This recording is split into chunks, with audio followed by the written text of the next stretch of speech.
Compte rendu du Conseil des ministres ordinaire du jeudi 7 mai 2020. Le jeudi 7 mai 2020, sous la très haute présidence de son Excellence, professeur Faustin Archange Touadéra, président de la République, chef de l'État, le Conseil des ministres a tenu sa séance ordinaire à 16h30 autour de l'ordre du jour suivant. Le dossier à examiner, la communication ministérielle et les divers. Avant d'aborder l'examen des points inscrits à l'ordre du jour, le ministre chargé du secrétariat général du gouvernement a présenté la position des membres du gouvernement absents ainsi que l'ordre du jour. Au titre des dossiers à examiner, le ministre des Transports et de l'Aviation civile a soumis à l'examen du Conseil le projet de loi autorisant la ratification de la Charte africaine de sécurité routière. Le ministre a indiqué que cet important instrument juridique a été adopté le 21 janvier 2016 à Addis-Abeba en Éthiopie, lors de la 26e session ordinaire de la conférence des chefs d'État de l'Union africaine, et fait suite à plusieurs engagements, résolutions et décisions pris lors des rencontres internationales et africaines sur la problématique de la sécurité routière dans le monde entier ainsi qu'en Afrique. Selon les multiples rapports de la situation de la sécurité routière dans le monde, publiés régulièrement par l'Organisation mondiale de la santé, près de 1,5 million de décès par accident de la circulation surviennent chaque année sur les routes du monde entier et les traumatismes non mortels dus à un accident de la route touchent 20 à 50 millions d'autres personnes. Ces différents rapports soulignent que les traumatismes dus aux accidents de la circulation représentent à ce jour la 5e cause du décès dans le monde et leur impact est similaire à celui de nombreuses maladies transmissibles telles que le paludisme. Ils sont la première cause des décès chez les jeunes âgés de 15 à 29 ans et pèsent lourdement sur la génération qui aborde ces années les plus productives. Sur le plan économique, le traumatisme dû aux accidents de la circulation coûte au pays, à faible revenu et à revenu intermédiaire, jusqu'à 3% de leur produit national brut, établi à plus de 100 millions de dollars américains par an. Étant donné que la République centrafricaine fait partie des premiers pays qui ont signé cette charte en 2016, le ministre a sollicité son adoption par le Conseil pour offrir à notre pays l'opportunité de bénéficier des appuis multiformes de partenariat au développement. Après débat, le Conseil ayant noté que toutes les procédures en la matière ont été observées, a adopté le dit projet de loi et a instruit le ministre de prendre toutes les dispositions en vue de sa transmission à l'Assemblée nationale pour examen et adoption. Au titre de la communication ministérielle, le ministre de la Santé et de la Population a présenté au Conseil l'état d'évolution de la propagation de la pandémie du coronavirus en République centrafricaine. Le ministre a indiqué que dans le cadre de la lutte contre la propagation du coronavirus en République centrafricaine, des missions ont été effectuées au poste frontalier de notre pays en vue de faire des dépistages afin d'évaluer la circulation de ce virus, d'ajuster les interventions pouvant permettre de limiter la propagation de la pandémie et de protéger nos populations. À cet effet, le ministre a conduit une mission de 48 heures à Garoua-Mboulaye pour, dans un premier temps, faire le point des actions entreprises avec la République du Cameroun et la situation des dépistages.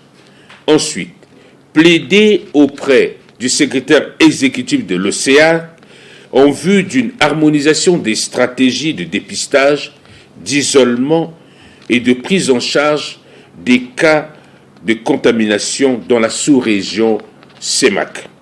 Et enfin, réceptionner des dons en intrants et équipements de l'OCEAC pour le renforcement de la lutte contre le Covid-19. S'agissant de la situation épidémiologique, le ministre a précisé que des informations actualisées à la date du 6 mai 2020 se présentent comme suit. 4 546 personnes ont été testées à ce jour. 118 cas cumulés sont confirmés depuis le 14 mars 2020, dont 10 guéris et 0 décès. 24 nouveaux cas confirmés le 5 mai 2020, dont 22 dépistés sur le site du cantonnier localisé à la frontière de notre pays avec le Cameroun. Parmi ces 22 cas, tous asymptomatiques, on note 4 premiers cas pédiatriques, dont un enfant de 5 mois, un enfant de 2 ans et 2 enfants de 7 ans. Il convient également de noter que sur les 118 cas, 92, soit 78%, sont importés et 22% sont issus de la transmission locale. À cet effet, le ministre a relevé que le nombre des cas locaux amène à conclure à une faible pénétration du virus dans nos communautés. Si nous poursuivons et renforçons de façon rigoureuse les actions énergiques et si nous restons vigilants et que la population contribue à la surveillance épidémiologique, nous pouvons encore contenir cette pandémie dans notre pays. Enfin, il a noté que dans le cadre de la prise en charge des cas confirmés, des séries d'actions sont menées pour améliorer les capacités de l'État. C'est ainsi que le site du Centre national hospitalier universitaire de Bangui, qui dispose d'une capacité de 160 lits, sera utilisé. Il en est de même du Centre de santé militaire de Confitel-Aubrou, d'une capacité de 50 lits, sera réhabilité le plus rapidement, et aussi une vingtaine de places au compte d'euros. En prenant la parole, Son Excellence, Monsieur le Président de la République, chef de l'État, a indiqué que la vie de la population est en danger, car le gouvernement a le devoir de prendre ses responsabilités. Nos compatriotes doivent comprendre que la situation sanitaire est grave. Le gouvernement, avec peu de moyens, fait des efforts pour éviter à notre pays la catastrophe. C'est pourquoi les mesures prises doivent être rigoureusement respectées.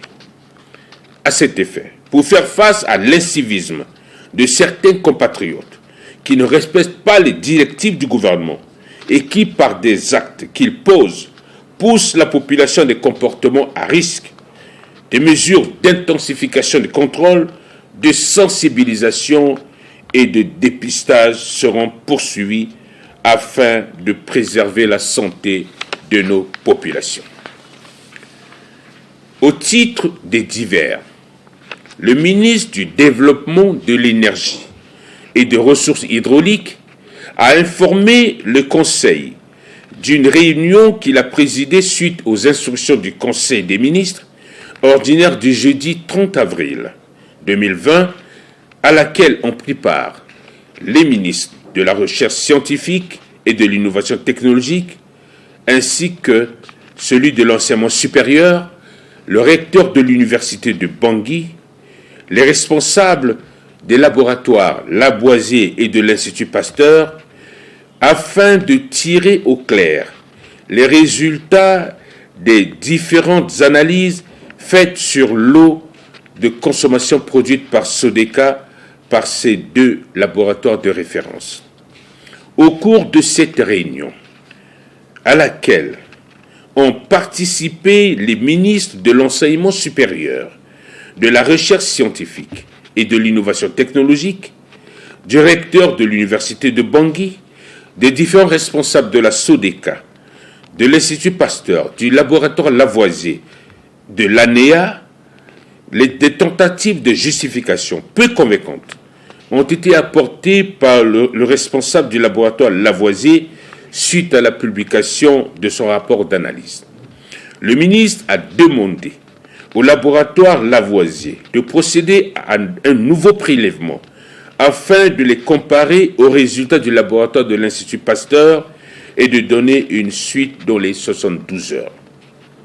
Son Excellence, Monsieur le Président de la République, chef de l'État, peu satisfait de cette conclusion, a instruit à nouveau le ministre d'exiger aux deux laboratoires, c'est-à-dire le laboratoire Lavoisier et le laboratoire de l'Institut Pasteur, de refaire les prélèvements dans les mêmes conditions et dans les mêmes endroits au niveau des différents points de la ville de Bangui, afin de présenter des résultats contradictoires de leurs analyses. Ces conclusions permettront au gouvernement d'être mieux informé de ce qui s'est réellement passé et de prendre ses responsabilités. Par ailleurs, le ministre a informé le Conseil des cas de vol de panneaux solaires sur l'axe Wango, proche de la brigade de la gendarmerie, ainsi que sur l'axe de Ndekeluka. Les auteurs de ces actes de vandalisme sont appréhendés et mis aux arrêts. À ce sujet, le Conseil a instruit le ministre d'intensifier la sensibilisation de la population afin de lui faire comprendre que le but n'est pas seulement de donner l'éclairage public, mais également de préserver la sécurité de nos populations. Le ministre de l'Enseignement technique et de l'Alphabétisation a informé le Conseil du vol d'une dizaine de troupeaux de bœufs, de 6 troupeaux de moutons et de 4 troupeaux de cabris entre les mains de certains éleveurs par certains éléments des groupes armés identifiés qui les ont conduits au sud du Tchad. Madame le ministre de la Recherche scientifique et de l'innovation technologique a informé le Conseil de la visite qu'elle a effectuée au PK16 sur la route de Damara, à la maison Artemisia, chez M. Jean-Denis Ngobo, qui a cultivé 500 pieds d'Artemisia afra, dont les feuilles sont séchées et vendues comme des tisanes dans le cas du traitement contre le paludisme. Il est à noter que cette structure travaille en étroite relation avec la maison Artemisia de France, qui a mis à sa disposition des plantes d'Artemisia annua cultivées au Madagascar pour lutter contre le Covid-19. M. Jean-Denis Ngobo a sollicité l'appui du gouvernement afin d'inciter et soutenir certains groupements agricoles pour s'intéresser à la culture de grande échelle de cette plante en vue de contribuer à promouvoir la recherche dans le domaine de la lutte contre le paludisme et le Covid-19. Madame le ministre de l'Action humanitaire et de la Réconciliation nationale a présenté au Conseil le programme de la commémoration de la journée du 11 mai 2020 dédiée aux victimes des conflits militaro-politiques en République centrafricaine. Ces activités se dérouleront du 7 au 15 mai 2020. L'ordre du jour étant épuisé, Son Excellence, Monsieur le Président de la République, chef de l'État, a levé la séance à 18h15. Fait à Bangui, le 8 mai 2020, le ministre chargé du secrétariat général du gouvernement, Maxime Balalou. Je vous remercie.